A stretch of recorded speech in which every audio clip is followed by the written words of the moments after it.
Okay sir, join ചെയ്തിട്ടുണ്ട്. അപ്പം ഇനി സർ എന്ത് ചെയ്യും, ബാക്കി ക്ലാസ്സസ് ഹാൻഡിൽ ചെയ്യുന്നതായിരിക്കും. ഓക്കെ, അക്ഷയ് സർ ക്ലാസ് തുടങ്ങാം. Okay, thank you very much sir.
Okay.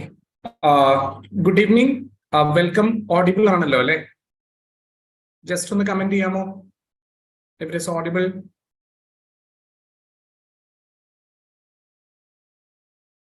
Yes, thank you. Thank you very much. Yes.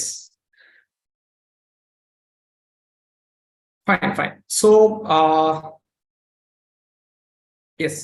So, thank you, KAS Ranker, for this wonderful opportunity to meet the aspirants and to share some insights with you. And EURU session purpose, and this would just not be a strategy session. ഒരു strategy session മാത്രമായിരിക്കില്ല. അതേ സമയം തന്നെ നിങ്ങൾക്ക് ചില കാര്യങ്ങൾ കൃത്യമായി ഒരു പ്രൂഫോടുകൂടി present ചെയ്യുക എന്നുള്ളത് കൂടിയാണ് ഈ സെഷന്റെ പ്രധാനപ്പെട്ട ഉദ്ദേശം എന്ന് പറയുന്നത്. അതായത് കേരള അഡ്മിനിസ്ട്രേറ്റീവ് സർവീസിന്റെ എക്സാം ഒരു തവണ മാത്രമേ നടന്നിട്ടുള്ളൂ അല്ലേ? So basically there can be A chance for fabrication of some misconceptions regarding the preparation. So our misconceptions ഒഴിവാക്കുക എന്നുള്ളതാണ് നമ്മളുടെ ഈ മാസ്റ്റർ പ്ലാൻ പ്രസന്റേഷനിലൂടെ ഉദ്ദേശിക്കുന്നത്. So this is actually, according to my experience, this is one of the master plan which you can follow. I will not say that this is the only master plan, but this can be one of the master plan which you can follow for the preparation of polity, governance, international relations, and social justice, exclusively for the preparation of these 4 areas. Okay, so this is what is the purpose of this particular session. Now, the question that comes to your mind is regarding why do we need a strategy or a plan to crack this exam? Alle, endinanu namalku oru strategy, endinanu namalku oru plan? Now, let me tell you that some of the aspirants would be having years to prepare for an exam. Some of the other aspirants would be having just 1 or 2 months to prepare for the exam. Some others would be having just days to prepare for exam. Whatever might be the situation, mark my words, a vision without a plan is always an illusion. അതായത് ഒരു plan ഇല്ലാതെ നിങ്ങൾ കാണുന്ന സ്വപ്നങ്ങൾ, നിങ്ങൾ set ചെയ്യുന്ന target, നിങ്ങൾ ഉദ്ദേശിക്കുന്ന ലക്ഷ്യങ്ങൾ, ഇത് ഒരു തോന്നൽ മാത്രമായിരിക്കും. And you can take this words granted because the strategy is very important for the preparation of any examination, whether it is UPSC examination, PSC examination, does not matter. The strategy is ultimately the important thing which you always wanted to keep in mind. So that strategy plus a clear-cut idea about what needs to be done for the Kerala Administrative Service, whether we need to prepare for the Kerala Administrative Service as a UPSC aspirant or UPSC aspirant prepare ചെയ്യുന്നത് പോലെ prepare ചെയ്യേണ്ട ആവശ്യമുണ്ടോ? അത്രയും ഡീപ്പായിട്ട് നമ്മൾ ഈ സബ്ജക്റ്റുകൾ പഠിക്കേണ്ട ആവശ്യമുണ്ടോ? ഇതൊരു ഫാക്കൽറ്റി ബേസ്ഡ് എക്സാം ആണ് എന്ന് പറയുന്നത് എന്തുകൊണ്ടാണ്? which means why do you require the guidance of a good institute? So all these things would be clear after this session. And that is what my expectation about this particular session would be. Okay, so always keep this in mind. A vision without a strategy would be just an illusion. Okay, so what you need to keep in mind is that you should be having a clear strategy, and the strategy should be feasible also. Okay, but a strategy ningal frame cheyumbo, that should be feasible enough. അതായത് impractical ആയ strategy frame ചെയ്യാതിരിക്കുക. വളരെ പ്രാക്ടിക്കലായ നിങ്ങളെ കൊണ്ട് സാധിക്കുന്ന തരത്തിൽ മാത്രം നിങ്ങൾ aim set ചെയ്യുക, and then only start the preparation. And do not deviate from the strategy also unless proved that it is not productive. അതായത് പ്രൊഡക്റ്റീവ് അല്ല എന്ന് തെളിയിക്കപ്പെടുന്നത് വരെ നിങ്ങൾ ആ സ്ട്രാറ്റജിയിൽ നിന്ന് മാറി സഞ്ചരിക്കരുത്. I have seen a lot of aspirants complaining that they used to divert from the strategies even week by week. Now, what is the problem is that they would have been following the right strategy, but due to the peer pressure or due to the pressure from the mentor side or the faculty side, they would be moving away from the strategy, which would have been the right one. So, നിങ്ങൾക്ക് സ്ട്രാറ്റജിയിൽ നിന്ന് deviate ചെയ്യാം, പക്ഷേ ആ strategy തെറ്റാണ് എന്ന് prove ചെയ്തതിനു ശേഷം മാത്രമേ നിങ്ങൾ എന്ത് ചെയ്യാൻ പാടുള്ളൂ, ആ സ്ട്രാറ്റജിയിൽ നിന്ന് ഡീവിയേറ്റ് ചെയ്യാൻ പാടുള്ളൂ. സോ ഫീസിബിൾ ആയിരിക്കണം സ്ട്രാറ്റജി. അതേസമയം തന്നെ നിങ്ങൾ ഡീവിയേറ്റ് ചെയ്യണമെങ്കിൽ കൃത്യമായി നിങ്ങൾ സ്വയം നിരീക്ഷണം നടത്തി, കേപ്പബിൾ ആയ ഒരു ഫാക്കൽറ്റിയെ കൊണ്ട് നിരീക്ഷണം നടത്തിച്ച് അത് കൃത്യമായി വിശകലനം ചെയ്തതിനു ശേഷം മാത്രമേ നിങ്ങൾ എന്ത് ചെയ്യാവൂ, നിങ്ങൾ ആ സ്ട്രാറ്റജിയിൽ നിന്ന് ഡീവിയേറ്റ് ചെയ്യാൻ പാടുള്ളൂ. So do not deviate from the strategy unless proved it is wrong. So this is just an approach. Okay, ഈ പറയുന്ന 4 സബ്ജക്റ്റുകളിലേക്കുമായിട്ടുള്ള ജസ്റ്റ് ഒരു approach മാത്രമാണിത്. And this is totally one of the approach. As I have already told you, this is not the approach. This is an approach. ഇത് ഒരു single approach ആണ്. അല്ലെങ്കിൽ polity prepare ചെയ്യാൻ, international relations prepare ചെയ്യാൻ, social justice prepare ചെയ്യാൻ, governance prepare ചെയ്യാൻ, ഇതാണ് കേരളത്തിലെ ഏറ്റവും നല്ല അപ്രോച്ച് എന്ന ക്ലെയിം എന്റെ ഭാഗത്ത് നിന്നുമില്ല. You can believe me, this would be one of the best approach with which you can progress or with which you can continue your preparation. So you may love or leave it. It's totally fit. It's totally fine for you. You can love it or leave it. Okay. So ഇത് നിങ്ങൾ ഇഷ്ടപ്പെട്ടു അല്ലെങ്കിൽ ഇത് നിങ്ങൾ ഉപേക്ഷിച്ചു എന്ന് കരുതിക്കൊണ്ട് യാതൊരു തരത്തിലുമുള്ള വിരുക്തിയോ അല്ലെങ്കിൽ വിരോധമോ തോന്നേണ്ട ഒരാവശ്യവുമില്ല. അതെന്റെ ഭാഗത്തൊന്നും ഉണ്ടാവില്ല. നിങ്ങൾക്കും അത്തരം ഒരു തോന്നേണ്ട ആവശ്യമില്ല. നിങ്ങൾക്ക് ഫിറ്റായ സ്ട്രാറ്റജി നിങ്ങൾ തിരഞ്ഞെടുക്കുക എന്നുള്ളതാണ്. അതിന് ഞങ്ങളുടെ ഭാഗത്ത് നിന്ന് ചെറിയ ഒരു സഹായം മാത്രം എന്നുള്ളതാണ് ഈ ഒരു സെഷന്റെ ഉദ്ദേശം. അപ്പൊ ഞാൻ കൂടുതൽ പ്രിഫേസ് തരുന്നില്ല. എന്റെ പേര് അക്ഷയ് ഷാജി എന്നാണ്. എന്റെ സ്വദേശം ആലുവയാണ്. ഞാൻ കഴിഞ്ഞ ഒരു 3-4 വർഷമായിട്ട് ട്രിവാൻഡ്രത്ത് സെറ്റിൽഡ് ആണ്. ഞാൻ ഓൾ ഇന്ത്യ റേഡിയോയിൽ ന്യൂസ് റീഡർ കം ട്രാൻസ്ലേറ്റർ ആയിട്ട് വർക്ക് ചെയ്യുന്നു. കൂടാതെ സിവിൽ സർവീസസ് കേരള PSC ഇൻസ്റ്റിറ്റ്യൂട്ടുകളിൽ ഫാക്കൽറ്റി ആയിട്ട് അസോസിയേറ്റ് ചെയ്യുക കൂടി ചെയ്യുന്നുണ്ട്. So this is what I need to tell you regarding my experience in this field. For the past 3+ years, I have been associating with various UPSC and civil services, PSC institutes in and around Trivandrum. So that is what about my experience. Now, see, the problem starts from here. നിങ്ങൾക്ക് സ്വാഭാവികമായിട്ടും എപ്പോൾ preparation തുടങ്ങണം എന്നുള്ളതിനെ സംബന്ധിച്ചൊരു സംശയം ഉണ്ടായിരിക്കും അല്ലെ. Notification പുറത്ത് വന്നിട്ടില്ല, അതുകൊണ്ട് എപ്പോൾ സ്റ്റാർട്ട് ചെയ്യണം? When should I start preparing for the Kerala administrative service? Of course ഈ എക്സാമിന്റെ അല്ലെങ്കിൽ ഈ പറയുന്ന പരീക്ഷയുടെ അല്ലെങ്കിൽ ഇതിന്റെ ഒരു സ്കോപ്പിനെ പറ്റിയൊന്നും ഞാൻ നിങ്ങളോട് സംസാരിക്കേണ്ട ആവശ്യമില്ല. Which you would have already been provided with sufficient strategy session, sufficient orientation. അപ്പൊ അതിനെപ്പറ്റി ഞാൻ കൂടുതലായിട്ട് ഡിസ്കസ് ചെയ്യേണ്ട ആവശ്യമില്ല. നൗ, കേരളത്തിൽ ഏറ്റവും ആസ്പയറിംഗ് ആയിട്ടുള്ള അല്ലെങ്കിൽ ഏറ്റവും ഡിമാൻഡിങ് ആയിട്ടുള്ള ഏറ്റവും ഗ്ലാമറസ് ആയിട്ടുള്ള ഒരു എക്സാമിനാണ് നിങ്ങൾ പ്രിപ്പയർ ചെയ്യുന്നത്. സോ 1 മാസം വേണമോ, 2 മാസം വേണമോ, 3 മാസം വേണമോ നിങ്ങളുടെ പ്രിപ്പറേഷന് വേണ്ടി എന്നുള്ള ചോദ്യത്തിന് യാതൊരു പ്രസക്തിയുമില്ല.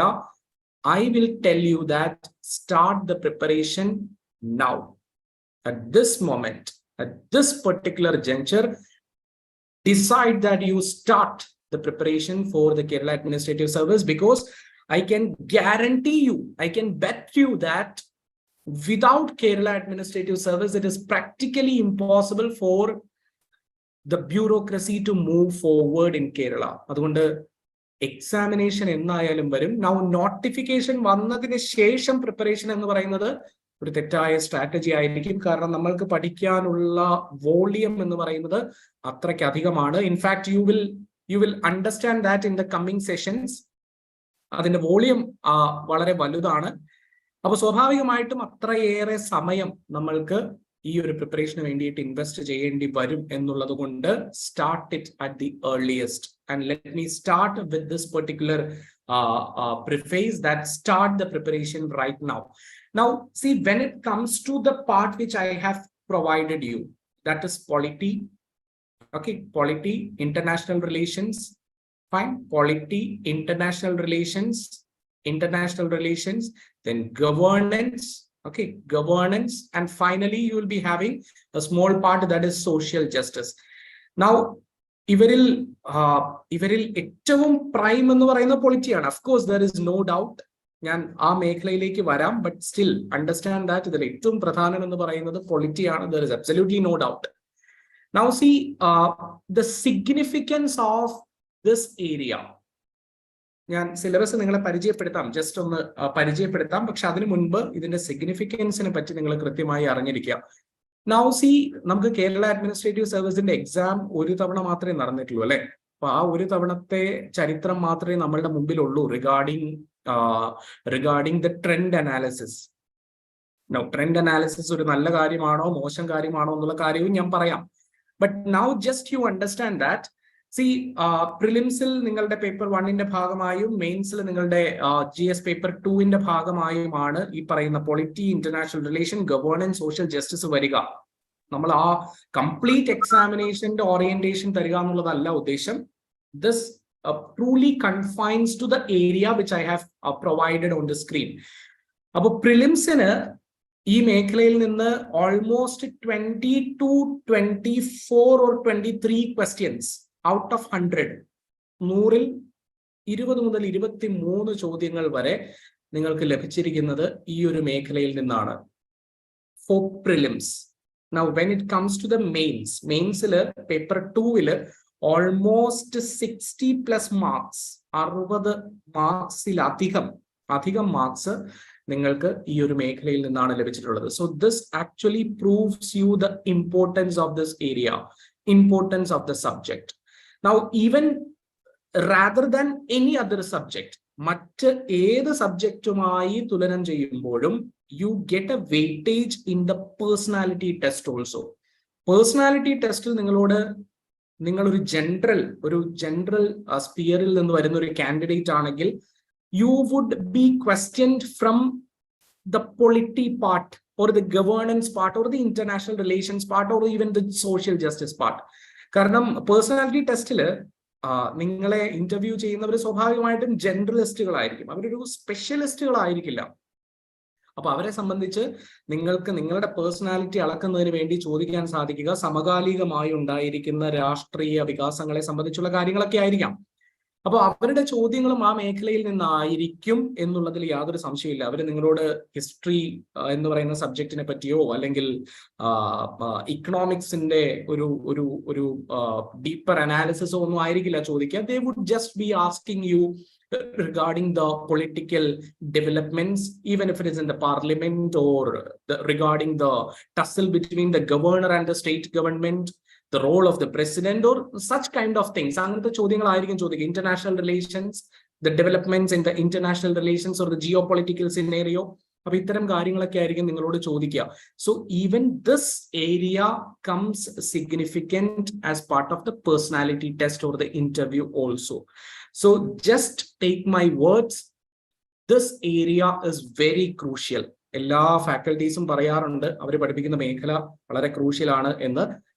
rather than that, അതിനേക്കാൾ അപ്പുറത്തേക്ക് you can just ask the members. Of course you will get a chance to interact with those who have got included as per the rank, as in the rank list. അപ്പോൾ അങ്ങനെ ഒരു സാഹചര്യം നിങ്ങൾക്ക് സ്വാഭാവികമായിട്ട് ലഭിക്കും.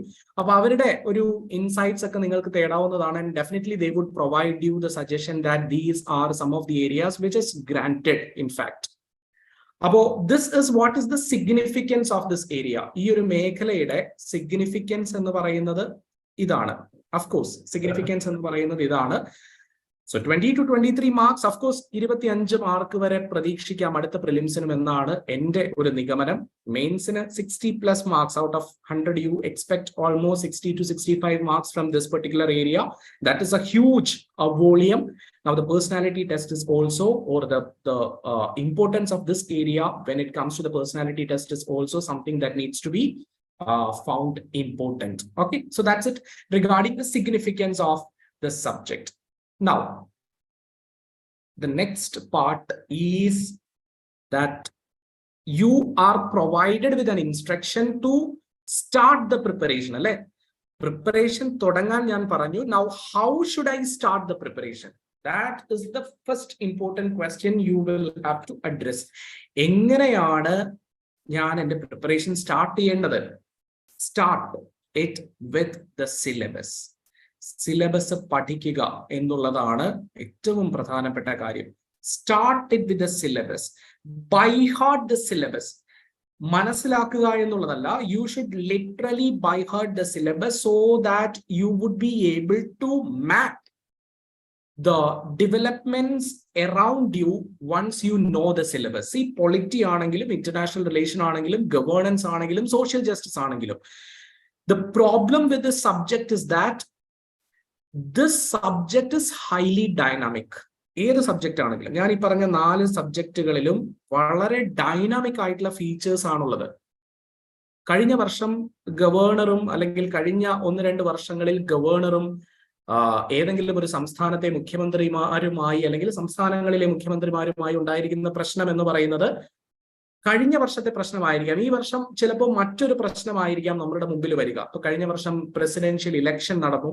So that is part of your syllabus, isn't it? That is part of your syllabus. Vice presidential election നടക്കുന്നു. That is part of your syllabus. Now, how can you understand this? ഇത് നിങ്ങളുടെ സിലബസിന്റെ ഭാഗമാണ് എന്ന് മനസ്സിലാക്കാൻ സാധിക്കുക എങ്ങനെയാണ്? ഇത് നിങ്ങളുടെ സിലബസിന്റെ ഭാഗമാണെന്ന് മനസ്സിലാക്കാൻ സാധിക്കുക when you by heart the syllabus. നിങ്ങൾ അത് by heart ചെയ്താൽ മാത്രമേ, ഞാൻ ഈ ഒരു എക്സാമിന്റെ അല്ലെങ്കിൽ ഈ ഒരു മേഖലയുടെ കാര്യം മാത്രമല്ല പറയുന്നത്, നിങ്ങൾ ഏത് എക്സാമിന് പ്രിപ്പയർ ചെയ്യുമ്പോഴും, especially when it comes to higher level examinations like the Kerala Administrative Service Examination as well as the Union Public Service Commission's examination, by heart the syllabus. And this is going to be the holy book for you, for your entire preparation. So by heart the syllabus first, now start the preparation. ആദ്യം ചെയ്യേണ്ടത് syllabus നിങ്ങൾ print ചെയ്ത് അല്ലെങ്കിൽ നിങ്ങൾക്ക് convenient ആയ ഫോമാറ്റിൽ നിങ്ങളുടെ കയ്യിൽ സൂക്ഷിക്കുക. അത് ലൈൻ ബൈ ലൈൻ കാണാതെ പഠിക്കുക. സ്വാഭാവികമായും നിങ്ങളുടെ മുന്നിൽ വരുന്ന മെറ്റീരിയൽസിൽ നിങ്ങൾക്ക് ആവശ്യമുള്ളതുണ്ടോ ഇല്ലയോ എന്ന് തിരിച്ചറിയാൻ സാധിക്കുക ആ സിലബസ് പഠനത്തിലൂടെ ആയിരിക്കും. There is absolutely no doubt. Now, നമ്മൾക്ക് വേണ്ടുന്ന, അതായത് ഞാൻ കൈകാര്യം ചെയ്യുന്ന മേഖലയെ ഒന്ന് പരിചയപ്പെടുത്തുക മാത്രമേ ചെയ്യുന്നുള്ളൂ. ഞാൻ അതിനെപ്പറ്റി വളരെ ഡീറ്റെയിൽഡ് ആയി ഒരു പ്രഭാഷണം നടത്താനൊന്നും പോകുന്നില്ല. I will just introduce you what you need to learn from this particular part. Okay, now see, to start with, of course നിങ്ങളുടെ സിലബസിൽ പരാമർശിച്ചിരിക്കുന്ന പൊളിറ്റി എന്നല്ല, കോൺസ്റ്റിറ്റ്യൂഷൻ എന്നാണ്. അപ്പൊ Indian constitution, which is the fundamental law of the land, the supreme law of the land. Constitution illade in the Kerala Administrative Service exam. So start with the constitution as well as its salient features. Indian ഭരണഘടനയുടെ സവിശേഷ സ്വഭാവങ്ങളെ പറ്റി പഠിക്കണം. Indian ഭരണഘടന എന്താണെന്ന് പഠിക്കണം. Indian ഭരണഘടനയുടെ സവിശേഷതകളെ പറ്റി പഠിക്കണം. സ്വാഭാവികമായും you should start learning about the fundamental rights. Of course, fundamental rights എന്ന് പറഞ്ഞാൽ പാർട്ട് 3 ആണ്. പ്രിയാമ്പിളിനെ പറ്റി പഠിക്കണ്ടേ എന്ന് ചോദിച്ചാൽ ഡെഫിനറ്റ്ലി പഠിക്കണം. We would definitely consider you providing the lectures for the preamble of the Indian Constitution, even the citizenship, the union and its territories, even the history of the Indian Constitution also. Okay, so fundamental rights എന്നാണ് സിലബസിൽ mention ചെയ്തിരിക്കുന്നതെങ്കിൽ പോലും the other parts of the Indian Constitution gets included as this is the first phrase which is provided, Indian Constitution and its salient features. So preamble needs to be mentioned there because salient features in the ഭാഗമായി preamble പറഞ്ഞിട്ടുള്ള secularism എന്ന് പറയുന്ന കാര്യം പരാമർശിക്കുന്നുണ്ട്. So definitely നമ്മൾക്ക് preamble പഠിക്കാതെ മുന്നോട്ട് പോകാൻ പറ്റില്ല. Citizenshipനെ പറ്റി, single citizenship is part of the salient features. We would learn about it. Okay, federalism with a unitary bias is part of the salient features. We would definitely learn about union and its territories also. So skip ചെയ്യുക എന്നുള്ളതല്ല നമ്മളുടെ ഉദ്ദേശം, but the syllabus is like this. നമ്മൾ syllabus ആണ് പരിചയപ്പെടുത്തുന്നത് എന്നുള്ളത് കൊണ്ട് മാത്രം പറയുന്നു.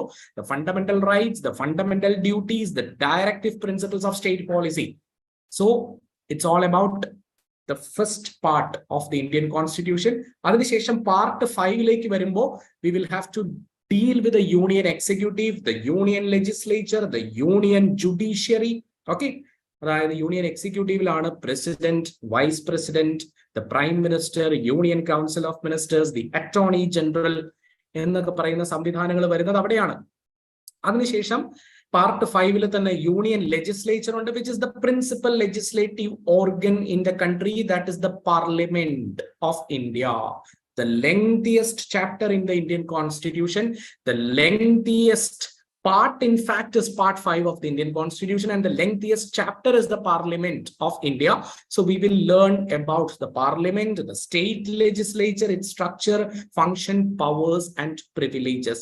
Okay, now the federal structure will also be analyzed as part of the sessions. Federal സ്ട്രക്ചറിനെ സംബന്ധിച്ച് നമ്മൾ പഠിക്കണം. ഫെഡറൽ സ്ട്രക്ചർ നേരിടുന്ന ചലഞ്ചസ് എന്താണ് എന്ന് പഠിക്കണം, ഇഷ്യൂസ് എന്താണ് എന്ന് പഠിക്കണം. നമ്മൾ ഒരു ഫെഡറൽ രാജ്യമാണോ, ഒരു ഫെഡറൽ പൊളിറ്റി ആണോ, അതോ യൂണിറ്ററി പൊളിറ്റി ആണോ, അതോ ഫെഡറൽ പൊളിറ്റിയും യൂണിറ്ററി പൊളിറ്റിയും അല്ലെങ്കിൽ ഫെഡറൽ ഫീച്ചേഴ്സും യൂണിറ്ററി ഫീച്ചേഴ്സും ഉള്ള ഒരു രാഷ്ട്രീയ സംവിധാനമാണോ, എന്തുകൊണ്ടാണ് അങ്ങനെ പറയുന്നത് തുടങ്ങിയ കാര്യം we will have to deal with. Now the judiciary, of course, the Supreme Court of India, which is the guarantor of the fundamental right, the protector of the fundamental right. So we'll have to learn about the judiciary, its structure, its functions. That is the Supreme Court, the High Court, the subordinate courts. All these things we will have to learn about their functions as well as its structure. The emergency provisions, the very controversial provision in the Constitution. In fact, one of the gray area is the president's rule. Even we will have to learn about that also. Okay, appo emergency provisions padikkanam, bharanaghatana bhedagathikale patti padikkanam, judicial review mechanism, niyama punapparishodhana അധികാരം നമ്മളുടെ supreme കോടതിക്കും ഹൈക്കോടതിക്കും ഉണ്ട്. അപ്പൊ അതെന്താണ് എന്നുള്ള കാര്യം പഠിക്കണം. നിങ്ങൾ പൊതു താല്പര്യ ഹർജികൾ എന്ന് കേട്ടിട്ടുണ്ടായിരിക്കും, പബ്ലിക് ഇൻട്രസ്റ്റ് ലിറ്റിഗേഷൻ, ഭൂപരിഷ്കരണ നിയമങ്ങൾ തുടങ്ങിയ കാര്യങ്ങളും നമ്മളുടെ സിലബസിന്റെ ഭാഗമായി പരാമർശിച്ചിട്ടുള്ളതാണ്. So we will have to learn about all those things. Now there are some constitutional authorities, അല്ലെ? Constitutional authorities ഉണ്ട്. Be it the President of India, the Prime Minister of India. Then there are other constitutional authorities like the Election Commission, the Union Public Service Commission, the State Public Service Commission. So all these things we'll have to learn about. Okay, the constitutional authorities, the Panchayati Raj. Okay, the Panchayati Raj, which actually includes the Panchayat as well as the municipalities. So we'll have to learn about the Panchayati Raj system, the 73rd, 74th constitutional amendment, the public policy. And as part of the governance, we will have to learn about the impact of the liberalization, privatization, and globalization on the governance also. And finally, there are certain statutory, regulatory, or quasi-judicial bodies. Say, for example, നിയമപരമായി സ്ഥാപിക്കപ്പെട്ടിട്ടുള്ള authorities-നെയാണ് നമ്മൾ statutory bodies എന്ന് പറയുന്നത്. Statutory bodies, of course, information commission എന്ന് പറയുന്ന ഒരു statutory ബോഡിയാണ് അല്ലെ. Statutory ബോഡീസിനെ പറ്റി നമ്മൾ പഠിക്കേണ്ടിയിരിക്കുന്നു. റെഗുലേറ്ററി ബോഡി, അഫ്കോഴ്സ് നിങ്ങൾ സെബി എന്ന് കേട്ടിട്ടുണ്ടായിരിക്കും, securities and exchange board of India. We'll have to learn about these regulatory bodies. There are quasi-judicial bodies also.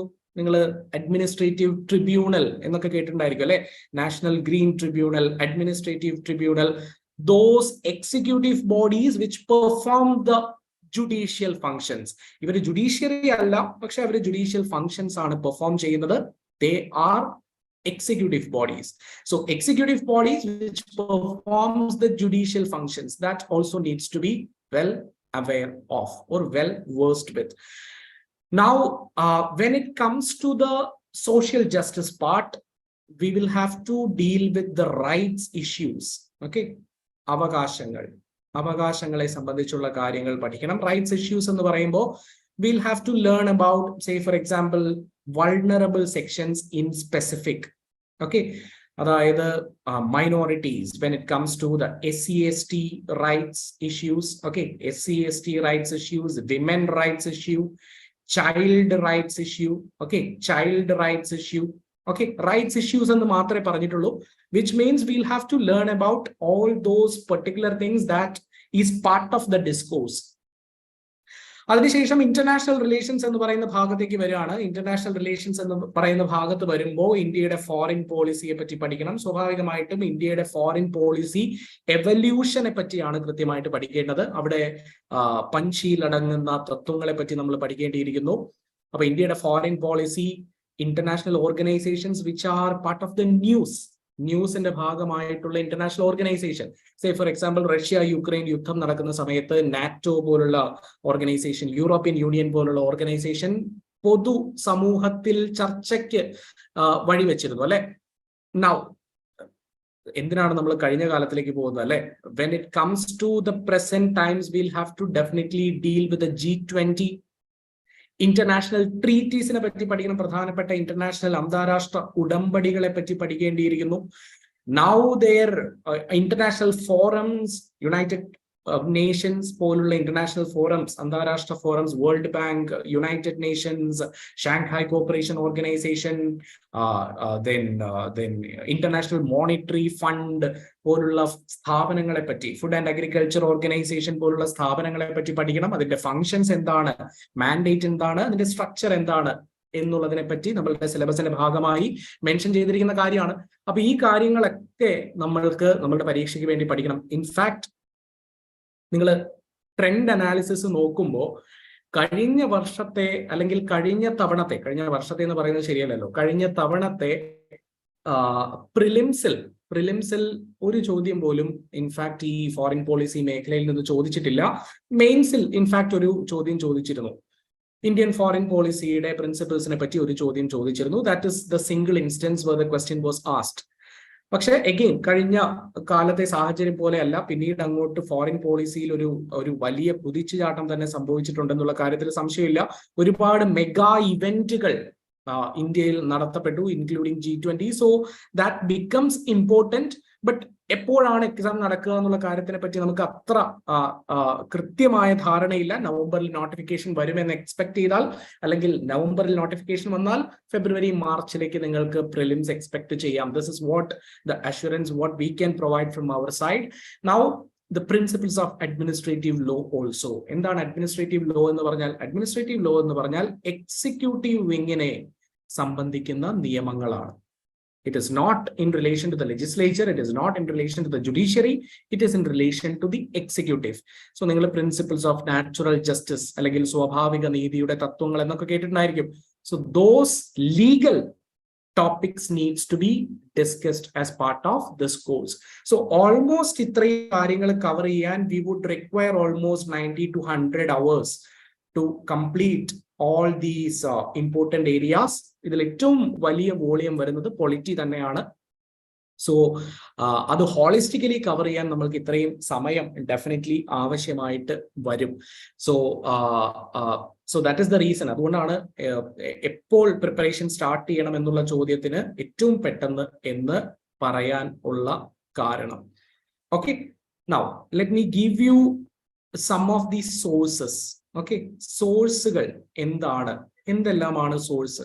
ഈ പറയുന്ന മേഖലയെ പറ്റി പഠിക്കുന്ന സമയത്ത്, അല്ലെങ്കിൽ സാധാരണ ഒരു UPSC ആസ്പിരന്റിനോട് പറയുന്നത് പോലെ തന്നെ പല ടീച്ചേഴ്സും KAS പ്രിപ്പയർ ചെയ്യുന്നവരോടും പറയാറുണ്ട്, read NCERT textbook from class 6 to 12. 6ാം class മുതൽ 12ാം ക്ലാസ് വരെയുള്ള NCERT ടെക്സ്റ്റ്ബുക്കുകൾ വായിച്ച് നോട്ട്സ് പ്രിപ്പയർ ചെയ്യുക, പഠിക്കുക. എന്നോട് ഇൻഫാക്ട് ആസ്പിറൻസും പറഞ്ഞിട്ടുണ്ട്, സർ NCERT നോട്ട്സ് പ്രിപ്പയർ ചെയ്തുകൊണ്ടിരിക്കുകയാണ്, അതിനുശേഷം വേണം ഒത്തന്റിക് ടെക്സ്റ്റ് ബുക്കുകളിലേക്ക് എത്താൻ. Let me tell you, never do this. Never do this. See, NCERT text book വായിക്കേണ്ടവരുണ്ടാകും. Definitely, വായിക്കേണ്ടവരുണ്ട്. Suppose you just imagine that a person does not know what democracy is. ജനാധിപത്യം എന്താണ് എന്ന് അറിയില്ലാത്ത ഒരാളാണെങ്കിൽ, അല്ലെങ്കിൽ സോവറിനിറ്റി എന്താണ്, republic എന്ന് പറഞ്ഞാൽ എന്താണ്, സോഷ്യലിസം എന്ന് പറഞ്ഞാൽ എന്താണ്, യൂണിവേഴ്സൽ അഡൽട്ട് ഫ്രാഞ്ചൈസ് എന്ന് പറഞ്ഞാൽ എന്താണ്, ഇതൊന്നും അറിയില്ലാത്ത ഒരാളെ സംബന്ധിച്ച് he should start from the NCERT. He or she should start from NCERT textbook. ഇനി ആ വ്യക്തി ആണെങ്കിൽ പോലും NCERT ടെക്സ്റ്റ് ബുക്ക് കുത്തിയിരുന്ന് നോട്ട്സ് പ്രിപ്പയർ ചെയ്യല്ല വേണ്ടത്. Never waste time on NCERT textbooks. Instead, what you need to do is that just read and enjoy the textbook. That's it. ഇത് നിങ്ങൾക്ക് വിശ്വസിക്കാവുന്ന ഒരു കാര്യമാണ്. NCERT ടെക്സ്റ്റ് ബുക്കുകളിൽ നിന്ന് നോട്ട്സ് പ്രിപ്പയർ ചെയ്യേണ്ട ആവശ്യം ഇല്ല.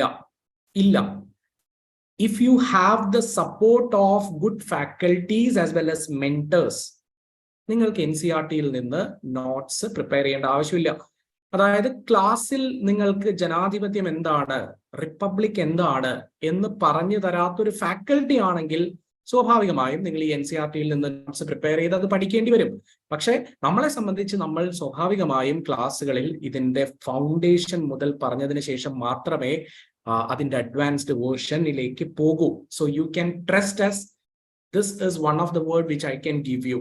So NCERT ടെക്സ്റ്റ് ബുക്ക് നിങ്ങൾക്ക് വായിക്കാം, നിങ്ങൾ രാത്രി കിടക്കുന്ന സമയത്തൊക്കെ നിങ്ങൾക്ക് വേണമെങ്കിൽ വായിച്ചു നോക്കാം. Rather than that, do not invest more time on NCERT textbooks. Please do follow this opinion. NCERT text ബുക്കുകളിൽ വളരെ ചെറിയ കഥകളൊക്കെയാണ് കൊടുത്തിരിക്കുന്നത്. സോ ഇൻഫാക്ട് നിങ്ങൾക്ക് ഈ കഥകൾ വായിക്കാം, അത് ആസ്വദിക്കാം. അതിനപ്പുറത്തേക്ക് ഒരുപാട് കാര്യങ്ങൾ, ഒരുപാട് സമയം നിങ്ങൾ NCERT ടെക്സ്റ്റ് ബുക്കുകളിൽ ഇൻവെസ്റ്റ് ചെയ്യേണ്ട ആവശ്യം ഇല്ല. This is what is my experience says. Fine. Now, coming to the next source, this is the most important one. Of course, absolutely. The most important area or the most important textbook that you will have to follow is absolutely M. Lakshmikantinte 7th edition ആണ് ഏറ്റവും latest edition. Okay, 7th edition text book follow ചെയ്യുക.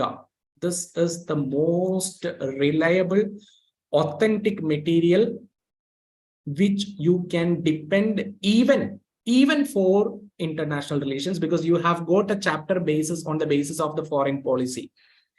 So നിങ്ങൾക്ക് depend ചെയ്യാൻ പറ്റുന്ന ഒരു text book ആണ്. KAS നിങ്ങൾ ഈ ടെക്സ്റ്റ് ബുക്ക് ഡിപ്പെൻഡ് ചെയ്താൽ മതിയാകും, റിലൈ ചെയ്താൽ മതിയാകും. പക്ഷെ നിങ്ങളെ സംബന്ധിച്ച് നിങ്ങളുടെ തുടർന്ന് അങ്ങോട്ടുള്ള പ്രിപ്പറേഷൻ സമയം മുഴുവൻ ലക്ഷ്മികാന്തിന് വേണ്ടി ഡിവോട്ട് ചെയ്യേണ്ടി വരരുത്. ടൈം ബൗണ്ട് ആയി വായിക്കുക and use the latest edition if possible. Okay, time bound ആയി വായിക്കുക. Say for example, just 1 or 2 months maximum അതിനുള്ളിൽ തന്നെ നിങ്ങൾ ലക്ഷ്മികാന്ത് വായന അവസാനിപ്പിക്കണം. അതല്ലാതെ തുടർന്ന് അങ്ങോട്ടുള്ള 6 മാസം മുഴുവൻ ലക്ഷ്മികാന്ത് നോട്ട്സ് പ്രിപ്പയർ ചെയ്യുക എന്നുള്ളതായിരിക്കരുത് നിങ്ങളുടെ strategy. That would definitely consume a much more time. So അതായിരിക്കരുത് നിങ്ങളുടെ സ്ട്രാറ്റജി. ടൈം ബൗണ്ട് ആയി വായന അവസാനിപ്പിക്കുക. നോട്ട്സ് പ്രിപ്പയർ ചെയ്യുന്നവരുണ്ട്, പക്ഷെ ലക്ഷ്മികാന്ത് അങ്ങനെ തന്നെ പകർത്തി എഴുതുകയാവരുത് അതിന്റെ ഉദ്ദേശം. ഓരോ തവണയും റിവൈസ് ചെയ്യുമ്പോൾ your notes should become crisp and clear for you. നിങ്ങൾക്ക് മാത്രം മനസ്സിലായാൽ മതി. ആൻഡ് ഫൈനലി എക്സാമിന് തലേന്ന് നിങ്ങൾ റിവൈസ് ചെയ്യുമ്പോൾ you should be able to do the revision from a single or from a double side paper. Entire polity, entire international relations, entire foreign policy or entire international relations, entire governance, entire social justice would not consume you the time which you have already took to cover entire Lakshmikant.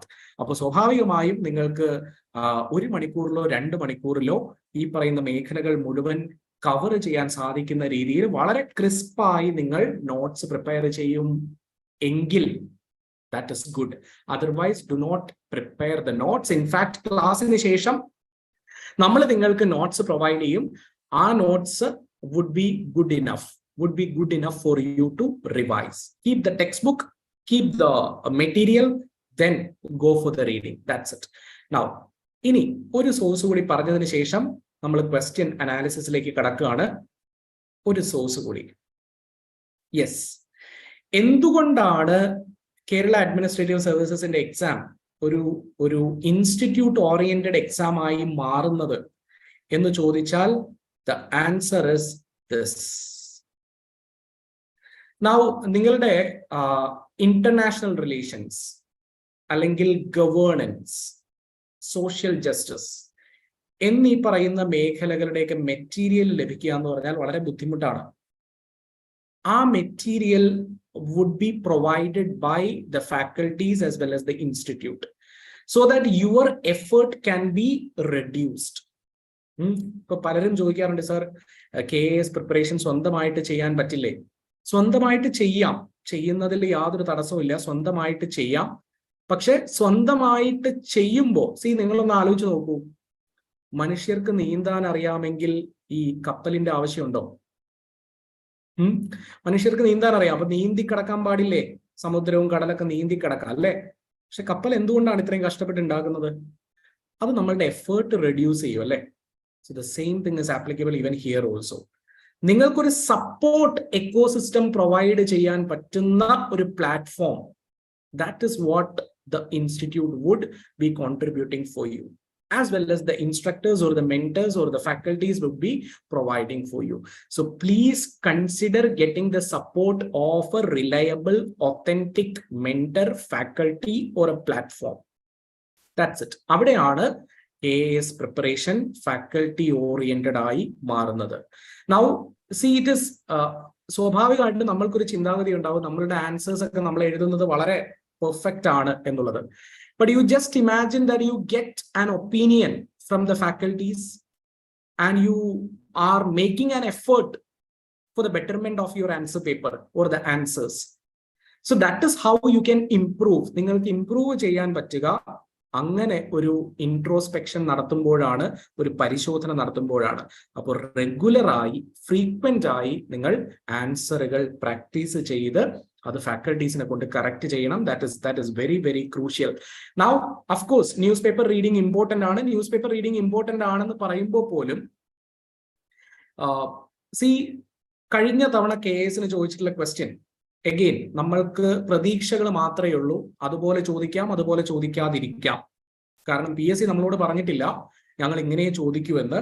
പക്ഷെ കഴിഞ്ഞ തവണ ചോദിച്ച ഒരു ട്രെൻഡിന്റെ ബേസിസിൽ പറയുകയാണെങ്കിൽ നിങ്ങൾ Hindu news paper provide ചെയ്യുന്ന പോലെ ഒരു അനാലിസിസ് ഒന്നും എഴുതാൻ പാകത്തിന് KASന്റെ പരീക്ഷയ്ക്ക് ക്വസ്റ്റ്യൻ ചോദിച്ചിട്ടില്ല ഫ്രം ദീസ് പെർട്ടിക്കുലർ സബ്ജക്ട്സ്. ഈ സബ്ജക്റ്റിന്റെ കാര്യമാണ് പറയുന്നത്. ഒരു അനാലിസിസ് ലെവലിലേക്കൊന്നും ക്വസ്റ്റ്യൻ പോയിട്ടില്ല എന്നതുകൊണ്ട് ഇത്തവണ ചോദിക്കില്ല എന്ന് പറയാൻ പറ്റില്ല, അല്ലെങ്കിൽ ചോദിക്കാൻ പാടില്ല എന്നും പറയാൻ പറ്റില്ല. Better prepare for the worst. ഏറ്റവും മോശമായ സാഹചര്യത്തിൽ പരീക്ഷ എഴുതാൻ പ്രിപ്പയർ ചെയ്തു പോകണം. കാരണം KAS എല്ലാ വർഷവും നടക്കുന്ന ഒരു പരീക്ഷയല്ല. നമ്മളെ സംബന്ധിച്ച് നമുക്കറിയാം ഒരു കാലതാമസം ഉണ്ടായി എന്നുള്ളത് നമുക്കറിയാം. അതുകൊണ്ട് ഒരു ചാൻസ് നഷ്ടപ്പെട്ടാൽ നഷ്ടപ്പെട്ടു. So prepare for the worst. എപ്പോഴും ഒരു മോശം സാഹചര്യമാണെങ്കിൽ പോലും അതിനു വേണ്ടി തയ്യാറായി തന്നെ മുന്നോട്ട് പോവുക. Now read the Hindu news paper or the Indian express, either one, ഏതെങ്കിലും ഒന്ന്. എന്തുകൊണ്ടാണ് ഇത് വായിക്കണം എന്ന് പറയാൻ കാരണം എന്ന് ചോദിച്ചാൽ ഒരേ സമയം ഒന്നിലധികം കാര്യങ്ങളാണുള്ളത്. ഒന്ന്, അഫ്കോഴ്സ് നിങ്ങൾക്കൊരു ജനറൽ അവയർനെസ് ലഭിക്കും അല്ലെ? ഞാൻ നേരത്തെ പറഞ്ഞതുപോലെ നമ്മളുടെ ചുറ്റും നടക്കുന്ന സാഹചര്യങ്ങളിൽ നിന്നുമായിരിക്കും പ്രത്യേകമായി മെയിൻസിൽ നിങ്ങളോട് ക്വസ്റ്റ്യൻസ് ചോദിക്കുക. അപ്പോ ആ സാഹചര്യങ്ങൾ എന്തെല്ലാമാണ് എന്നുള്ളൊരു ധാരണ നിങ്ങൾക്ക് സ്വാഭാവികമായിട്ടും ലഭിക്കും. നമ്പർ 1. Second 1, your language. നിങ്ങൾ ഇംഗ്ലീഷിൽ പരീക്ഷ എഴുതുന്നവരാണെങ്കിൽ നിങ്ങളുടെ ലാംഗ്വേജ് 5-6 മാസത്തിനുള്ളിൽ വളരെ ബെറ്റർ ആകും. സംശയമില്ല, your language would become better. Now third 1, നിങ്ങൾ അറിയാതെ തന്നെ നിങ്ങളുടെ ആൻസർ സ്ട്രക്ചറിൽ ഒരു മാറ്റം വന്നുകൊണ്ടേയിരിക്കും. Because Hindu writes the most beautiful editorials in the country. So നിങ്ങൾ അറിയാതെ തന്നെ, നിങ്ങൾ അറിയില്ല, നിങ്ങൾ ആദ്യം എഴുതുന്ന ഒരു ആൻസറും നിങ്ങൾ 5 മാസത്തിനോ 4 മാസത്തിനോ ശേഷം പത്രം വായിച്ചതിന് ശേഷം എഴുതുന്ന ഒരു ആൻസറും തമ്മിൽ ഒന്ന് കമ്പയർ ചെയ്ത് നോക്കുക. You would see the difference. This is from my experience which I am speaking about. So the structure of the answer would also get better. And this is the reason why I say that reading the newspaper is a must thing. അതല്ലാതെ ഒരു 360 analysis നിങ്ങളോട് 80 75 വാക്കുകളിൽ എഴുതാൻ ഒരിക്കലും KAS എക്സാമിന് പറ്റില്ല. That is not possible. Time നിങ്ങളെ സമ്മതിക്കില്ല. ടൈം സമ്മതിച്ചാലും വേർഡ് ലിമിറ്റ് സമ്മതിക്കില്ല. വേർഡ് ലിമിറ്റ് സമ്മതിച്ചാലും നിങ്ങൾക്ക് അതിനുള്ള സാഹചര്യം ഉണ്ടായിക്കൊള്ളണമെന്നോ അതിന്റെ ആവശ്യവും ഉണ്ടാവില്ല. So that is not the intention. ഇതിന്റെ ഇന്റൻഷൻ ഇത്രയുമാണ്. 1, general awareness, especially when these subjects are mentioned. Second one, language. And third one, the structure of answer would become better. This is guaranteed thing which you can keep in mind. So ഏതെങ്കിലും ഒരു newspaper. Now, one question that you would have in your mind is that, sir, എത്ര സമയം എടുത്ത് Hindu newspaper വായിക്കും? ഇതാണ് മറ്റൊരു പ്രശ്നം. എത്ര സമയം സ്പെൻഡ് ചെയ്യേണ്ടി വരും എന്നുള്ളതാണ് മറ്റൊരു പ്രശ്നം, അല്ലെ?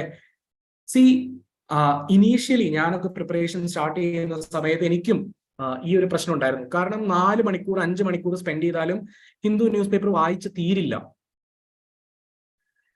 Now gradually I realise that it does not matter actually. കാരണം G20 പോലുള്ള ഒരു ഇവന്റ് ഇന്ത്യയിൽ നടന്നപ്പോൾ എത്ര articles, almost 40 to 45 plus articles, stories were published in the Hindu. അപ്പൊ ഒരു ദിവസം പത്രം സ്കിപ്പ് ചെയ്തു എന്നുള്ളത് കൊണ്ട് ഒന്നും സംഭവിക്കില്ല. ആദ്യം ആ കുറ്റബോധം മനസ്സിൽ നിന്ന് മാറ്റിവെക്കുക. Now how much time should be invested for reading the newspaper? That is the next question. And let me tell you, maximum 50 to 1 hour. That is 50 minutes to 1 hour, not more than this.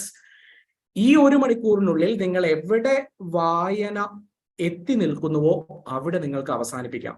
കാരണം നിങ്ങൾ വായിക്കുന്ന മുഴുവൻ കാര്യവും നിങ്ങളുടെ പരീക്ഷയ്ക്ക് നിങ്ങൾക്ക് എഴുതുവാനോ ഓർത്തിരിക്കുവാനോ സാധിക്കില്ല. Now, what to be read from the newspaper? Let me just elaborate that also. നിങ്ങളുടെ ന്യൂസ് പേപ്പറിൽ നടുക്കൊരു പേജ് ഉണ്ടായിരിക്കും, അല്ലെ? അപ്പൊ ഈ പേജിൽ എക്സ്ട്രീം ലെഫ്റ്റ് സൈഡിൽ, എഡിറ്റോറിയൽ പേജിൽ എക്സ്ട്രീം ലെഫ്റ്റ് സൈഡിൽ നിങ്ങൾക്ക് 2 ചെറിയ ആർട്ടിക്കിൾസ് ഉണ്ടായിരിക്കും. ഇത് നിർബന്ധമായിട്ടും വായിക്കാൻ ശ്രമിക്കുക. If it actually connects with your syllabus. This is the reason why I said you that you should by heart the syllabus. നിങ്ങളുടെ സിലബസുമായി കണക്ട് ചെയ്തിരിക്കുന്ന കാര്യമാണെങ്കിൽ ഈ 2 ആർട്ടിക്കിൾസ് വായിക്കുക. 20 minutes would be enough. 20 minute മതിയാകും. ഫൈൻ. നൗ ഏതെങ്കിലും ഒരു article, 2 വലിയ ആർട്ടിക്കിൾസ് ആണ്, 15 മിനിറ്റ് നിങ്ങൾക്ക് സ്പെൻഡ് ചെയ്യാം. ഏതെങ്കിലും ഒരു ആർട്ടിക്കിൾ വായിച്ചു തുടങ്ങുക. 35 minutes are over. Fine, that's enough. സിലബസിൽ നിന്നുള്ള ഏതെങ്കിലും 4 ആർട്ടിക്കിൾസും സിലബസുമായി കണക്ട് ചെയ്തിരിക്കുന്നുവെങ്കിൽ ജസ്റ്റ് ലീവ് 1. ഒരെണ്ണം ഉപേക്ഷിക്കുക. അതിനെപ്പറ്റി ആലോചിച്ച് കൂടുതൽ സമയം കളയാതെ ഒരു ആർട്ടിക്കിൾ ഉപേക്ഷിക്കുക. മറ്റു 3 ആർട്ടിക്കിൾസ് വായിക്കുക. 35 മിനിറ്റ് കഴിഞ്ഞു.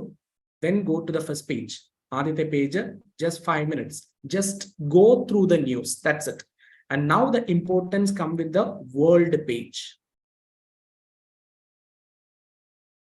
And invest 10 minutes on the world page. Fine. So 50 minutes. Then just go through the entire newspaper for the just 10 minutes. For the remaining 10 minutes, that's it. In 1 hour, complete reading Hindu newspaper. That's it. Not more than this, not less than this, if everything goes fine. Okay, എല്ലാം correct ആയിട്ട് പോകുന്നുവെങ്കിൽ ഇതിൽ കുറയാതെ ഇരിക്കുക. This is what you need to invest for the Hindu. ഒരു കുറ്റബോധവും തോന്നേണ്ട ആവശ്യമില്ല. Hindu news paper മുഴുവൻ ആർക്കും വായിച്ച് പൂർത്തീകരിക്കാൻ സാധിക്കില്ല. It is not possible. ഇനി ആരെങ്കിലും ഹിന്ദു ന്യൂസ് പേപ്പർ മുഴുവൻ ഒരു ദിവസം വായിച്ചിട്ട് എനിക്ക് മനസ്സിലായി എന്ന് പറഞ്ഞാൽ he is mentally sick. That is practically not possible for an ordinary person. Okay, so this is what you need to understand regarding the source of the materials. Fine. Now, we will just see some questions. കുറച്ച് questions നമുക്ക് നോക്കാം. അപ്പൊ ഇത് in fact നമ്മളുടെ KASന് ചോദിച്ചിട്ടുള്ള ഒരു question ആണ്. In fact same question തന്നെയാണ് നിങ്ങൾ കാണുന്നത്, സ്ക്രീനിൽ കാണുന്നത്. The question is this: which of the following statements are correct regarding the federalism of India? So federalism നമ്മൾ സിലബസിൽ മെൻഷൻ ചെയ്തിരിക്കുന്ന കാര്യം തന്നെയാണ് അല്ലെ. അപ്പൊ ഇന്ത്യൻ ഫെഡറലിസവുമായി ബന്ധപ്പെട്ടിട്ടുള്ള ശരിയായ സ്റ്റേറ്റ്മെന്റ് എന്ത്?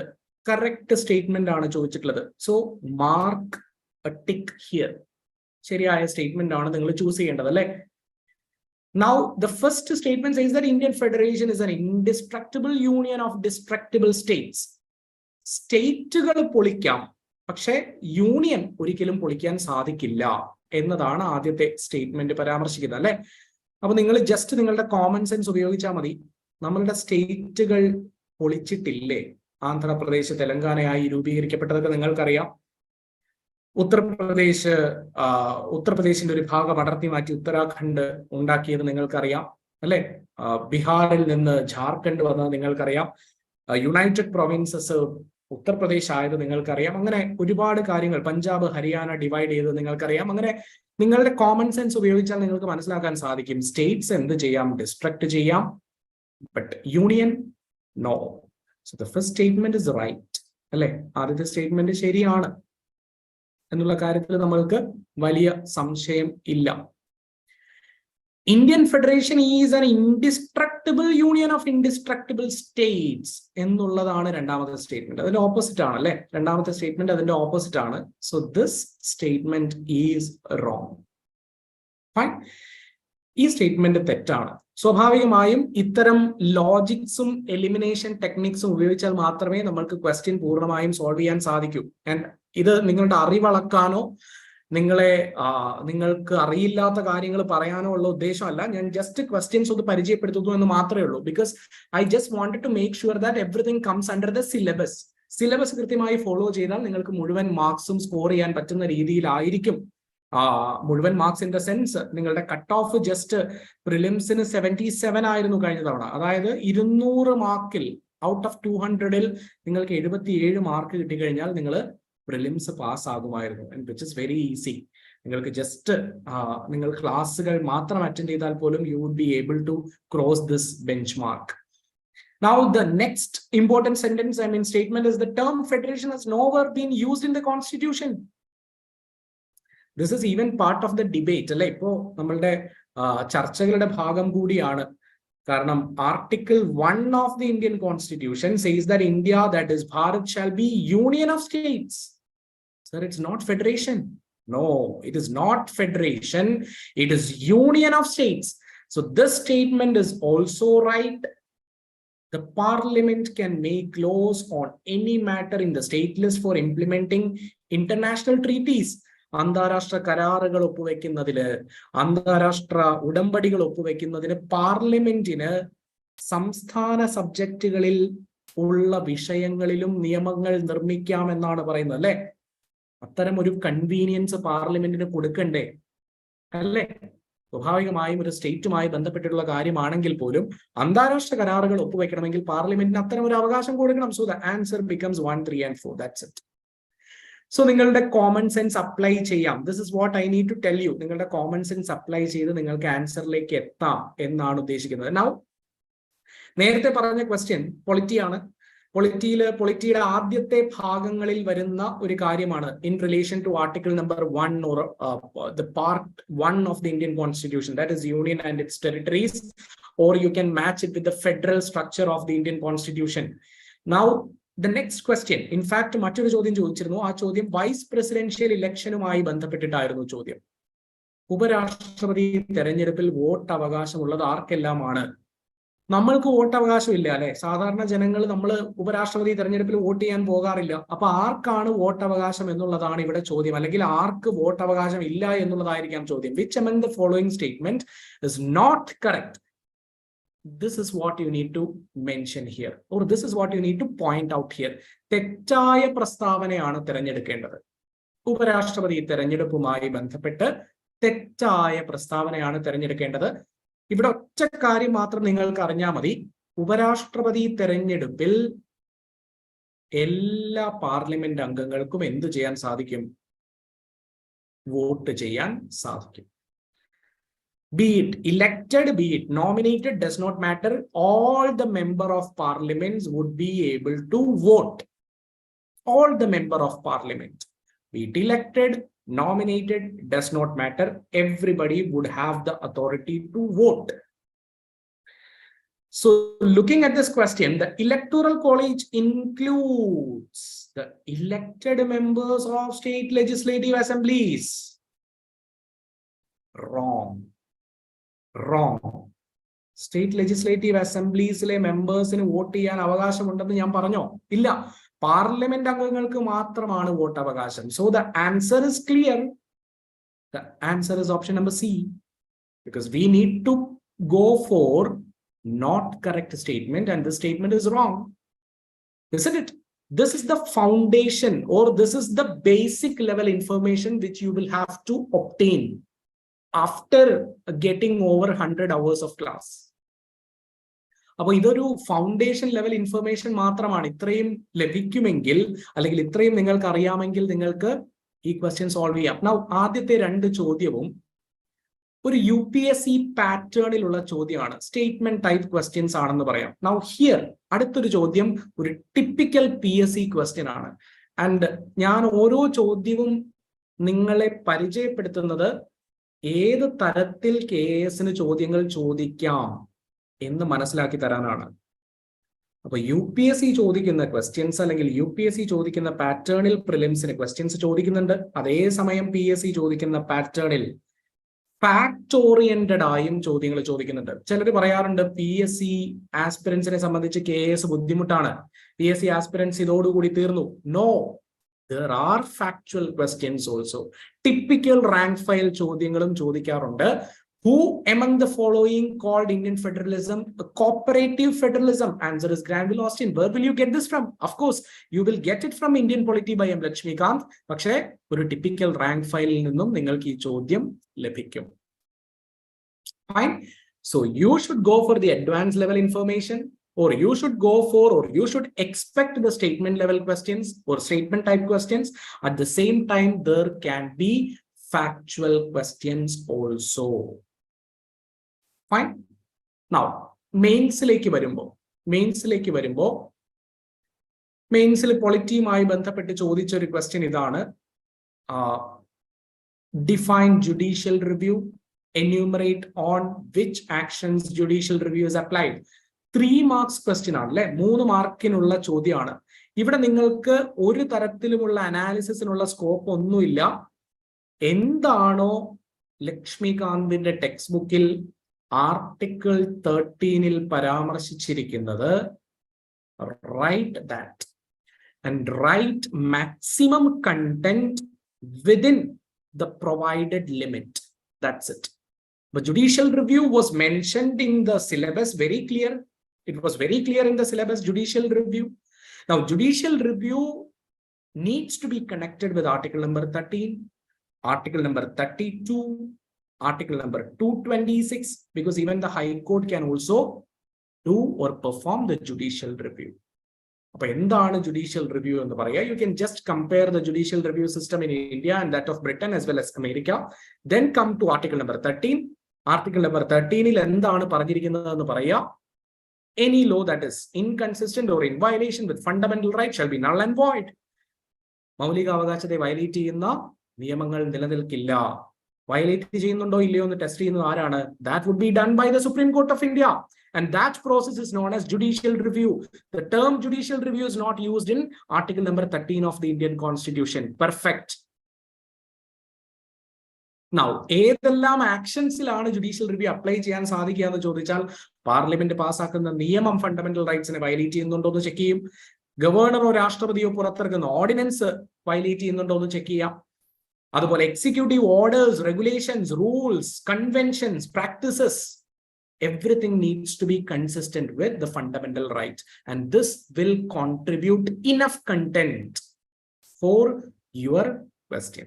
Now, the challenge of this paper is this: 3 മാർക്കിന്റെ ചോദ്യമാണ്. 3 മാർക്കിൽ പരമാവധി കണ്ടന്റ് എക്സ്പ്രസീവായി ഉൾപ്പെടുത്തുക എന്നുള്ളതിലാണ് ഈ പേപ്പറിന്റെ ചലഞ്ച് എന്ന് പറയുന്നത്. Fine.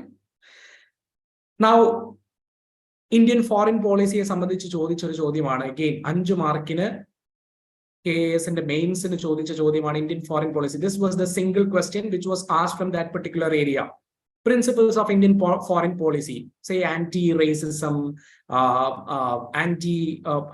non-alignment, then Panchsheel principles, all these things comes under this category. ഇതാണ് എഴുതേണ്ട കാര്യങ്ങൾ. Anti-racism, all these things comes under this category. ഇതാണ് എഴുതേണ്ട കാര്യങ്ങൾ. And of course, this is very easy because the first thing which you start learning as part of international relations is the basic principles of Indian foreign policy. ഇതായിരിക്കും നിങ്ങൾ ആദ്യത്തെ ക്ലാസ്സിൽ international റിലേഷൻസിന് വേണ്ടി പഠിക്കുക. And that is asked by the Kerala PSC. അപ്പോൾ presentation as well as the content, the precise content which you provide as part of the paper, this is going to be the game changer. അതിന് നിങ്ങൾ എന്ത് ചെയ്യണം? അതിന് നിങ്ങൾ answers എഴുതി പരിശീലിക്കണം. Answers എഴുതി അതിൽ വരുന്ന പോരായ്മകൾ കറക്റ്റ് ചെയ്ത് അത് ഫൈൻ ട്യൂൺ ചെയ്ത് എടുക്കുന്നതിന് വേണ്ടിയാണ് നിങ്ങൾക്ക് ഒരു പ്ലാറ്റ്ഫോമിന്റെ, ഒരു ഇൻസ്റ്റിറ്റ്യൂട്ടിന്റെ, ഒരു മെന്ററിന്റെ സപ്പോർട്ട് ആവശ്യമായി വരിക. That's it. Okay. Now there was another question in relation to the governance. Governance-ഉമായി ബന്ധപ്പെട്ട ഒരു ചോദ്യം ചോദിച്ചിരുന്നു. സേ ഫോർ എക്സാമ്പിൾ അഡ്മിനിസ്ട്രേറ്റീവ് ലോയുമായി ബന്ധപ്പെട്ടിട്ട് മെയിൻസിന് ചോദിച്ചിരുന്ന ഒരു ക്വസ്റ്റ്യൻ ആണ്, what are the principles of natural justice? 3 marks question. Natural justice എന്ന് പറഞ്ഞാൽ എന്താണ്, അല്ലെങ്കിൽ പ്രിൻസിപ്പിൾസ് ഓഫ് നാച്ചുറൽ ജസ്റ്റിസ് എന്ന് പറഞ്ഞാൽ എന്താണ്? കോടതിക്ക് കൃത്യമായ റൂൾസ് ആൻഡ് റെഗുലേഷൻസ് ഉണ്ട്. പക്ഷേ നിങ്ങൾ ഒരു സെക്രട്ടേറിയറ്റിലേക്ക് ചെല്ലുമ്പോഴോ അല്ലെങ്കിൽ ഒരു വില്ലേജ് ഓഫീസിലേക്ക് ചെല്ലുമ്പോഴോ അവർക്ക് കൃത്യമായ റൂൾസ് ആൻഡ് റെഗുലേഷൻസ് ഇല്ല. പക്ഷെ അവരും ചില ചട്ടങ്ങൾ പാലിക്കേണ്ടതുണ്ട്, അല്ലെ? അവിടെ പരാതിയുമായി എത്തുന്ന ഒരാൾക്കും ചില സ്വാഭാവിക നീതി പ്രൊവൈഡ് ചെയ്യേണ്ടതുണ്ട്. And that is what do you mean by the principles of natural justice. It is just as simple as that. No person can be a judge on his own case. മറുഭാഗം കേൾക്കാതെ വിധി പറയാൻ പറ്റില്ല എന്നൊക്കെ പറയുന്ന കാര്യങ്ങൾ principles of natural ജസ്റ്റിസിന്റെ ഭാഗമാണ്. And these things needs to be provided. So principles of natural justice എന്ന് പറയുന്ന ഒരു ഫ്രേസ് തന്നെ നിങ്ങൾക്ക് സിലബസിൽ കാണാൻ സാധിക്കും. It is a direct question from the syllabus. So this paper is not a tough paper, but it has got its own challenges. Why? Because the questions are direct. The knowledge basis for all the aspirants are same. Now what makes the difference? The difference makes in the presentation, or the presentation makes the difference. Now, ഒരുപാട് ആസ്പിറൻസിന് ഉള്ള ഒരു സംശയമാണ്. Last ഒരു കാര്യം കൂടി പറഞ്ഞിട്ട് നമുക്ക് session അവസാനിപ്പിക്കാം. ഒരുപാട് ആസ്പിറൻസിനുള്ള ഒരു സംശയമാണ്. ഇൻഫാക്ട് യെസ് 9 ആയെന്ന് തോന്നുന്നു. No problem. സി, ഒരുപാട് ആസ്പിറൻസിനുള്ള ഒരു ഡൗട്ടാണ്, സർ, ഈ prelims and mains preparation whether it should be taken forward together or it should be separated for prelims and mains. Now let me provide you a proof that you should not separate your preparation for prelims and mains. അവസാനത്തെ 10-20 ദിവസം നിങ്ങൾക്ക് പ്രിലിംസിന്റെ question paper സോൾവിംഗിലേക്ക് മാറാം എന്നതൊഴിച്ചാൽ നിങ്ങളുടെ entire preparation should be comprehensively for the prelims as well as the mains examination. Entire preparation, you prepare it comprehensively, holistically for both prelims and mains. It should not be separated at all. I can give you a proof for this. ഒരു വർഷത്തെ പരീക്ഷ മാത്രമേ നമ്മൾ കണ്ടിട്ടുള്ളൂ. ആ ഒരു വർഷത്തിൽ നിന്ന് തന്നെ I can provide you a proof. This is in fact a prelims question. Prelims ന് ചോദിച്ചിട്ടുള്ള ഒരു ചോദ്യമാണ്, which among the following is added to the fundamental duties through the 86th Amendment Act of 2000 to the Constitution of India. 86ാമത് ഭരണഘടനാ ഭേദഗതിയിലൂടെ നമ്മുടെ ഭരണഘടനയിൽ കൂട്ടിച്ചേർത്തിട്ടുള്ള അല്ലെങ്കിൽ fundamental ഡ്യൂട്ടീസിൽ മൗലിക കർത്തവ്യത്തിലേക്ക് കൂട്ടിച്ചേർത്തിട്ടുള്ള വ്യവസ്ഥ ഏത് എന്നുള്ളതാണ് ചോദ്യം, അല്ലേ? അപ്പൊ ഈ പറയുന്ന 4 കാര്യങ്ങളും ഫണ്ടമെന്റൽ ഡ്യൂട്ടിയാണ്. 4 കാര്യങ്ങളും ഫണ്ടമെന്റൽ ഡ്യൂട്ടീസിന്റെ ഭാഗമാണ്. ഇതിൽ 86ാമത് കോൺസ്റ്റിറ്റ്യൂഷനിലൂടെ കൂട്ടിച്ചേർക്കുന്നത് 6 മുതൽ 14 വയസ്സ് വരെയുള്ള കുട്ടികൾക്ക് വിദ്യാഭ്യാസത്തിനുള്ള സാഹചര്യം ഒരുക്കേണ്ടത് രക്ഷകർത്താക്കളുടെ ചുമതലയാണ് എന്നുള്ളതാണ്. Okay, I'll tell you. I'll come to that, Matthew. Just wait. I'll definitely come to that. Now, see, this is actually the answer for this question. Now, just hold down. Just hold down. Take a deep breath. I'll give you a surprise. That is, in fact, you can see on the screen right now. Enumerate at least 5 duties under Article 51A of the Indian Constitution. And what needs to be written? Sir, the answer for this question is this. Mains-ine chodicha ee chodyathinte uttaram is this. So the knowledge level, the knowledge base for the prelims as well as for the mains is exactly same. Exactly same. 5 duties elaborate cheya. ഇവിടെ 4 duties നിങ്ങൾക്ക് പ്രിലിംസിന് ചോദിച്ചിരിക്കുന്നു. That is as simple as that. Fine. So this is actually a proof. ഒരു proof ഇല്ലെങ്കിൽ നിങ്ങൾ സ്വാഭാവികമായിട്ടും വിശ്വസിക്കില്ലല്ലോ. So do not separate the preparation for the prelims and mains. Go with the preparation together. Take prelims as well as mains hand in hand. That's it. That is how you can be successful in the entire preparation period. Okay, so this is what I need to tell you regarding this strategy for this paper. Now, takeaways which you need to follow is that practice the previous year question. Trend analysis is very dangerous practice. കേട്ടോ, ചില teachers അല്ലെങ്കിൽ ചില ഇൻസ്റ്റിറ്റ്യൂട്ടുകൾ കഴിഞ്ഞ വർഷം ഈ മേഖലയിൽ നിന്ന് ഇത്ര ചോദ്യങ്ങൾ ചോദിച്ചിട്ടുണ്ട്, അടുത്ത വർഷവും ഇത്ര ചോദ്യങ്ങൾ എക്സ്പെക്ട് ചെയ്യാമെന്ന് പറയുന്നത് ഞാൻ കണ്ടിട്ടുണ്ട്. ചിലപ്പോ അങ്ങനെ ചോദിക്കാം, അതായത് കഴിഞ്ഞ തവണ ചോദിച്ചതുപോലെ തന്നെ ഫോളോ ചെയ്യാം. അങ്ങനെ ചോദിച്ചില്ലെങ്കിലോ, ഇപ്പൊ ഫോറിൻ പോളിസിയിൽ നിന്ന് ഒരു ചോദ്യമേ ചോദിച്ചിട്ടുള്ളൂ, അതുകൊണ്ട് ഞാൻ ഫോറിൻ പോളിസി നിങ്ങളെ പഠിപ്പിക്കുന്നില്ല എന്ന് തീരുമാനിക്കുന്നു, അല്ലെങ്കിൽ KAS റാങ്കർ എന്നോട് പറയാണ് ഫോറിൻ പോളിസി പഠിപ്പിക്കേണ്ട. ഇനി തിരിച്ച് ഫോറിൻ പോളിസിയിൽ നിന്ന് ചോദ്യങ്ങൾ ചോദിച്ചാൽ what will happen?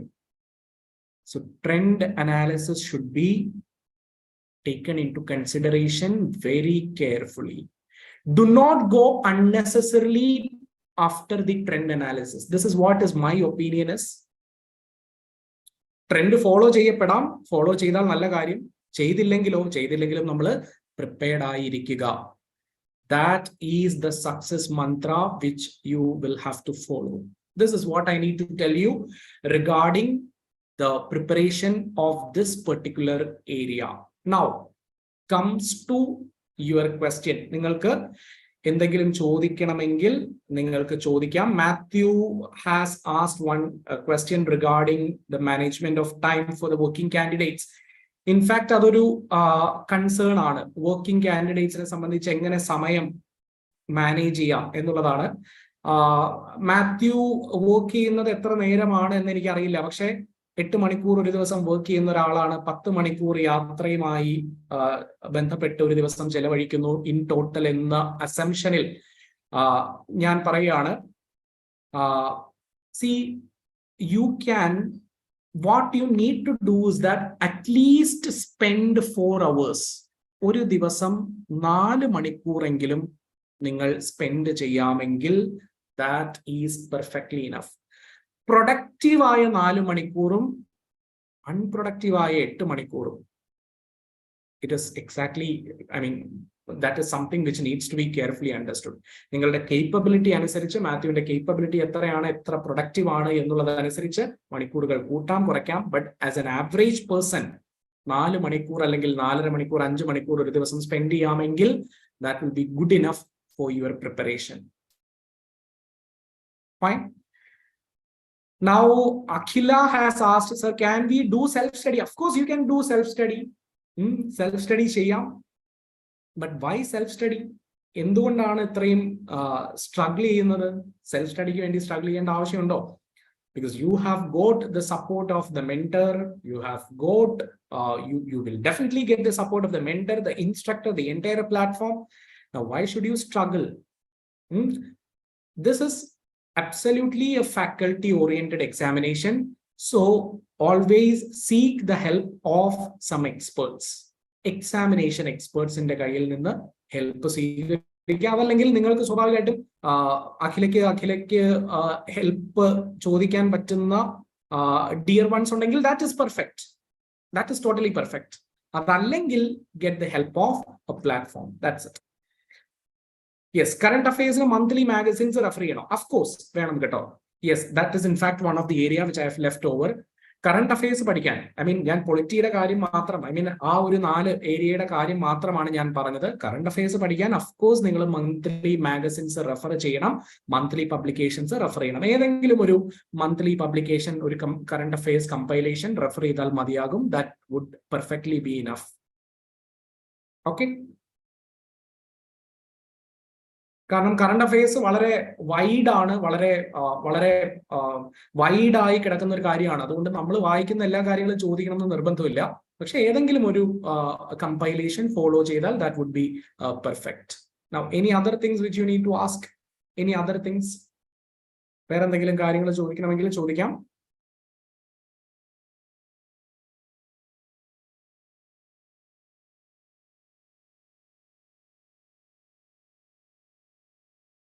While reading reference textbook, do we have to prepare short notes? Does that help? That will definitely help. Short notes ആണെങ്കിൽ help ചെയ്യും കേട്ടോ. Short notes ആയിരിക്കണം. You should not copy paste the entire content from the authentic textbook to the note. അങ്ങനെ ആയിരിക്കരുത്. Short notes ആയിരിക്കണം. In fact നിങ്ങൾ fundamental റൈറ്റ്സിനെ പറ്റി പഠിക്കുന്ന സമയത്ത്, ലക്ഷ്മികാന്തിന്റെ ടെക്സ്റ്റ് ബുക്ക് വായിക്കുന്ന സമയത്ത്, you just write what you have got while you are reading. Okay, നിങ്ങൾ വായിക്കുന്ന സമയത്ത് നിങ്ങൾക്ക് എന്താണോ മനസ്സിലായത് അത് നോട്ട് ചെയ്ത് വെക്കുക. നിങ്ങൾക്ക് മാത്രം മനസ്സിലാകുന്ന രീതിയിൽ നോട്ട് ചെയ്ത് വെക്കുക. വേറെ ആർക്കും അത് ഉപയോഗപ്പെടേണ്ട ആവശ്യമില്ല. നിങ്ങൾക്ക് മാത്രം മനസ്സിലായാൽ മതി. അതുകൊണ്ട് കോപ്പി പേസ്റ്റ് ചെയ്യരുത്. ജസ്റ്റ് ബുള്ളറ്റ് പോയിന്റ്സ് ഇട്ട് ഓരോ വാക്കുകൾ നോട്ട് ചെയ്ത് വെക്കുക. And you should be capable to connect it while you are revising it, which I can show you. നിങ്ങൾക്ക് എൻ്റെ സ്ലൈഡിലൂടെ I will definitely show you in the class എങ്ങനെയാണ് ഈ പോയിന്റ്സ് മാത്രം കൊണ്ട് കാര്യങ്ങൾ കണക്ട് ചെയ്യാൻ പറ്റുക എന്നുള്ളത് ക്ലാസ്സിൽ ഞാൻ കൃത്യമായി കാണിച്ചു തരാം. And that would be the perfect way to make short notes. Of course short note helps. Yes, Malayalam news പേപ്പറിന്റെ വായന എത്രത്തോളം ഹെൽപ്പ് ചെയ്യുമെന്ന് ചോദിച്ചാൽ I will tell you that no, അതിന്റെ ആവശ്യമില്ല. അക്കാഡമിക് പർപ്പസ് എന്ന് പറയുന്നത് മീറ്റ് ചെയ്യുന്ന 2 ന്യൂസ് പേപ്പേഴ്സേ ഉള്ളൂ. അതിൽ ഏറ്റവും കൂടുതൽ നിങ്ങളുടെ അക്കാഡമിക് പർപ്പസ് മീറ്റ് ചെയ്യുന്നത് ദ ഹിന്ദു ആണ്. Absolutely no doubt. The intention, the purpose of the Hindu is academics. So that is the reason I prefer the Hindu. Malayalam news പേപ്പറിലേക്ക് പോകാതിരിക്കുക. മലയാളം ന്യൂസ് പേപ്പറിൽ 3/4% പരസ്യവും പ്രാദേശികമായി ഏതെങ്കിലും വാർഡുകളിൽ നടക്കുന്ന പരിപാടികളൊക്കെ ആയിരിക്കും. അത് നമ്മളുടെ പരീക്ഷയ്ക്ക് ഉപകാരപ്പെടും എന്ന് എനിക്ക് തോന്നുന്നില്ല.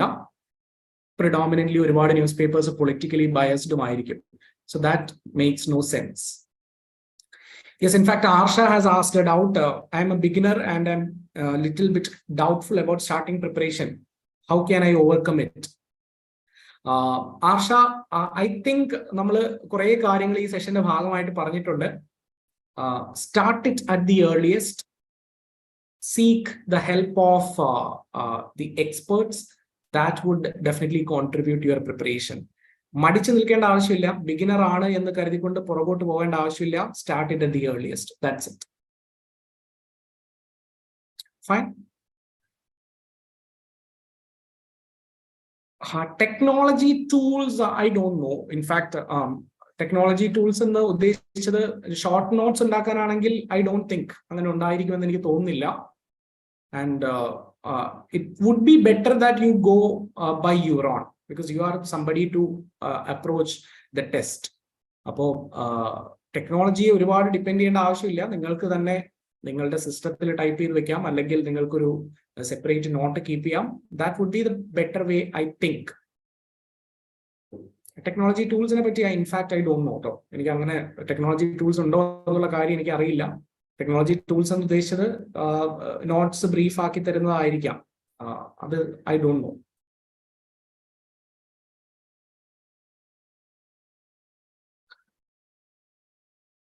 Yes, in fact, you can use Evernote, OneNote, etc., but it is better to make notes by ourselves. Yeah, exactly. That is what I also believe. Fine.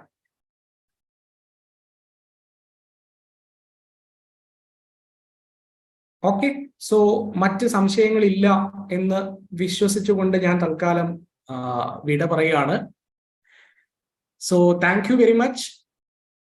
You have spent your valuable time to listen me. Thank you very much. So hoping to see you in the subsequent sessions.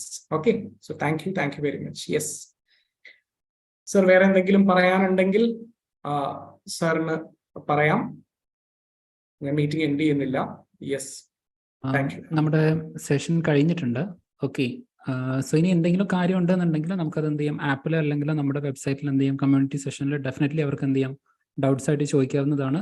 So അതെന്ത് ചെയ്യാം, അവിടെ നിന്ന് നമുക്ക് തീർത്തു കൊടുക്കാവുന്നതാണ്. Okay, so see you everyone, by.